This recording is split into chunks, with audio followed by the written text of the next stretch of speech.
Friends, welcome to my channel. তো দেখো, আজকে আমি আর আমার মাসির মেয়ে চলে এসেছি ভিডিও করতে। দেখো কোথায় এসেছি।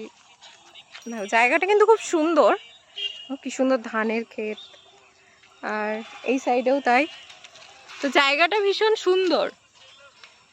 আমি আরও এসেছি, আর সন্ধে হয়ে আসছে এখন। আমরা ভেবেছিলাম একটু ভিডিও করব, তো ভিডিও সেরকম হচ্ছে না, অন্ধকার হয়ে এসছে, সেই জন্য ভালো ভিডিও হচ্ছে না। তো আমরা এখন চলে যাব, কিছু একটা খাবো, দিয়ে বাড়ি চলে যাব। তো অনেক কটা ছবি তোলা হয়েছে, হয়নি এমন না, তোলা হয়েছে। আর এদিকে দেখো ট্রাইপড সেট করা হয়ে গেছে, কিন্তু ভিডিও আর করা হচ্ছে না। এই যে ও এখন গান সিলেক্ট করতে করতে সময় চলে যাচ্ছে, কিন্তু গান একটাও খুঁজে পাচ্ছে না। একটা গান পেয়েছি। পেয়েছিস একটা গান? পেয়েছি, এটা ডুয়েট করার জন্য। আচ্ছা আচ্ছা, খোঁজ। ও একটা গান পেয়েছে, এবার দেখা যাক রিলসটা হয় কি না। চলো, টাটা, বাই বাই।